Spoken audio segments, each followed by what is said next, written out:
Aujourd'hui, c'était le Arda Day, les gars. Aujourd'hui, c'était le Arda Dia. Buenos días, buenas tardes, buenas noches. C'était le Arda Day. MVP, ça commence, le débrief commence par Arda Güler. Voilà. Et oui, Arda Güler sauve le Real Madrid aujourd'hui à la Real Sociedad. Chez les Basques, chez nos amis basques. C'est toujours dur de gagner là-bas, les gars. Mais aujourd'hui, on a gagné avec douleur. Avec... Le Real Madrid, c'était pas un grand Real Madrid. Heureusement qu'Arda Güler se trouvait là, au bon moment, pour marquer le but du 1-0. Finalement, le Real s'en sort avec un 1-0. Mais ce 1-0, on va dire heureusement que Arda a sauvé, a marqué. Ça aurait été un autre joueur, on n'aurait pas eu la même sensation à la fin du match. La victoire, elle aurait eu un autre goût. Voilà, otro sabor. Chicos, le Real Madrid s'en sort dans la douleur. Si vous n'avez pas vu le match, sachez que le Real Madrid a galéré. Le Real Madrid s'est fait manger. Le Real Madrid a totalement été dominé en fait. A été inexistant. A été perdu dans la partie. La Real Sociedad, il mettait un pressing durant tout le match. Dès que le Real Sociedad, il perdait le ballon, le Real Sociedad mettez le pressing, un pressing très haut, compact, très très haut. Donc le Real Madrid, à chaque fois, il revenait vers Kepa. Kepa qui était titulaire, les gars, Kepa pas rassurant comme d'habitude, hein. Même malgré le clean sheet aujourd'hui. Pas rassuré par Kepa. Heureusement que Lunin revienne, je vous le dis de suite. Moi, c'est mon avis. Je ne sais pas ce que vous en pensez, mais en tout cas, Kepa, toujours pas rassurant. En tout cas, la défense, en fait, c'était une composition un peu... Bon, voilà, il a fait tourner. Je vous l'avais dit dans l'avant-match hier. Je savais que Arda Güler, Brahim Diaz, Rosselló, c'est l'attaque que je voulais. C'est l'attaque que Carlo Ancelotti a mis en place. Et également, Ceballos, Modric. Je voyais un cross, mais du coup, il y a mis Tchouaméni. Mais voilà, la défense également, Militao titulaire, ça fait plaisir. Militao qui a joué tout le match. Avec Nacho, Fran Garcia également, Kepa. Et du coup, Carvajal en titulaire. Donc voilà pour la composition. Le Real Madrid n'est pas rentré dans son match, clairement. Et également, c'est que le Real Madrid était pas présent. J'ai l'impression que le Real Madrid n'était pas vraiment présent, qu'il revenait à chaque fois, comme je disais, vers Kepa.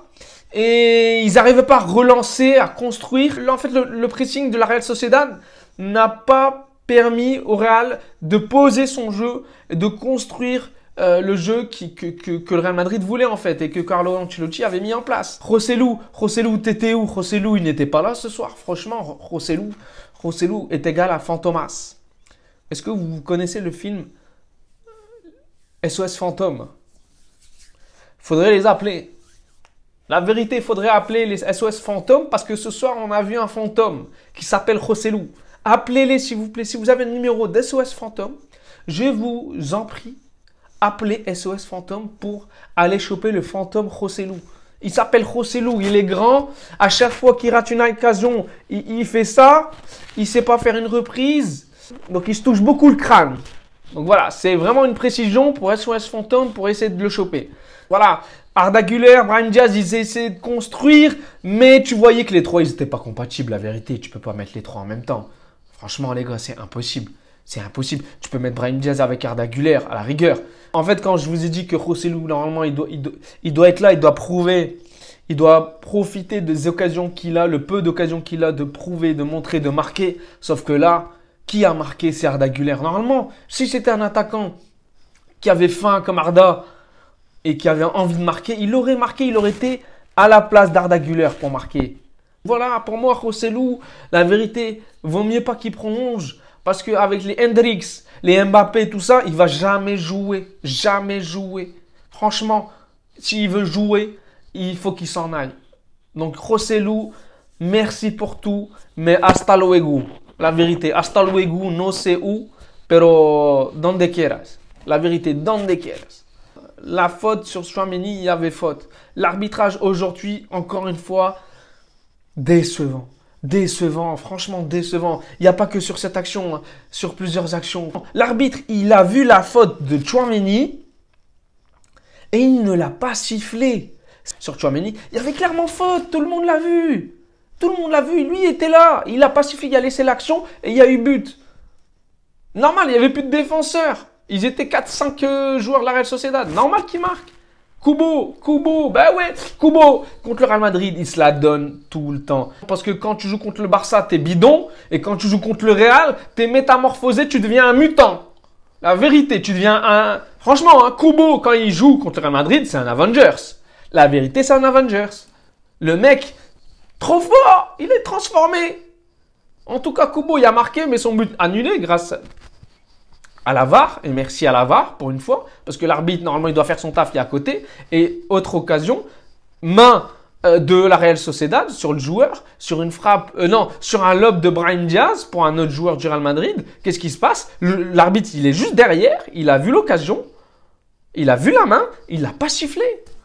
La VAR, bien évidemment, elle n'a pas fait appel, elle n'a pas signalé parce que la main, elle était à la limite de la surface. Donc, il aurait pu siffler faute, l'arbitre. Il n'a pas sifflé la main. Alors que tout le monde a vu la main. J'ai vu le banc se lever du Real Madrid. Carlo partir vers l'arbitre. Les gars, Carlo, tu ne le vois jamais faire ça. Donc, pour le mettre dans cet état-là, c'est que franchement, il y a eu... Voilà, il y a eu un... Je n'irai pas à dire jusqu'à un vol. Mais il y a eu, franchement, un manque de compétences énorme, là. C'est même plus un manque de compétences énorme. Faut qu'il aille faut qu'il aille prendre des lunettes. Faut qu'il aille chez l'ophtalmologue. La vérité, l'arbitre. Oh! Sur la faute de Tchouaméni et la main. Ah, mon gars, c'est trop. C'est trop. En tout cas, l'arbitre décevant, encore une fois. Que ce soit pour la Real Sociedad ou pour le Real Madrid, pour les deux. Hein. Il a été nul, l'arbitre. Franchement, hein. Encore une fois, à chaque débrief, je vais parler de l'arbitrage parce qu'il est décevant. Franchement, les arbitres en Espagne, les gars, je ne sais pas ce qu'il leur faut. Il leur faut une mise à jour. Une mise à jour. Comme Apple, l'iPhone, il faut des mises à jour. Les arbitres espagnols, il leur faut une mise à jour. Apple, il faut qu'ils aient le 3.0. La vérité, c'est pas possible. Donc, la Real Sociedad, ils ont clairement dominé, mais finalement, ils n'ont pas gagné. Donc, je vous ai dit, les gars, en débrief, la Real Sociedad, c'est pas ouf. C'est pas énorme. Donc, voilà, ils ont des bons joueurs, mais il manque quelque chose. Il manque quelque chose. C'est pas la Real Sociedad qu'on a connu en début de saison, qui était vraiment très, très fort, imbattable. Vous avez vu contre le PSG, etc. Donc, voilà. Décevant. La Real Sociedad décevant, le Real décevant. Arda Güler sauve le match, entre guillemets, parce que sinon, on aurait eu un 0-0 pointé. Et voilà, le match, il n'était pas beau à voir. Je vous le dis sincèrement. Carlo a fait des changements. Il a fait rentrer, du coup, Vinicius qui a été bon. Voilà, franchement, Vinicius, il est rentré, mais je l'ai vu juste les 5 dernières minutes. On a vu aussi également Valverde qui a rentré un petit peu, mais Valverde il était dans la retenue également, même sur les phases défensives pour retourner et défendre. On a vu Vasquez rentrer, Militao qui a fini le match, Rudiger qui est rentré, Nacho qui a fini arrière gauche, Ferran Garcia qui est sorti. Donc voilà, il a vraiment fait tourner au niveau de l'effectif. Donc Arda Güler qui a joué 65 minutes à peu près, Ceballos qui est sorti en même temps. Et du coup, si tu sors Arda Güler, tu sors Ceballos également. Je vous l'ai dit dans l'ordre de mes anciens débriefs. Pour moi, Carlo, il les met dans le même panier pour l'instant. Le Real, ils sont prêts, je pense. En tout cas, Mendy n'a pas joué aujourd'hui. Il sera, je pense, 100% prêt pour le Bayern de Munich. Rendez-vous le 30 avril pour Real Madrid. Bayern Munich, pardon, Real Madrid. Hâte, très hâte. Je ne sais pas ce qui va se passer, mais en tout cas, j'ai très hâte. Chicos, voilà, le Real, ils enchaînent une vingtaine de matchs sans perdre. Donc, ça fait plaisir. Franchement, ça fait plaisir pour le mental. C'est très bon également. Pour le mental avant le Bayern de Munich, c'est très bon aussi. Donc, je pense que le groupe, il est prêt. Bellingham, il n'a pas joué, même s'il était dans le groupe. Donc, voilà. On a eu un match compliqué. On s'en sort, on va dire, grâce à une seule occasion qui nous sauve la vie, tout simplement. Camavinga, il était dans la surface. Sur la passe de Tchouaméni, il était tout seul. Et il fait pas le travail, quoi. Il tire sur le côté droit, le gardien il arrête. Camavinga, je te retiens parce que normalement il y avait 2-0 là. Chicos, je vous dis hasta pronto pour le prochain débrief. Prenez soin de vous et bon week-end. Ciao, ciao.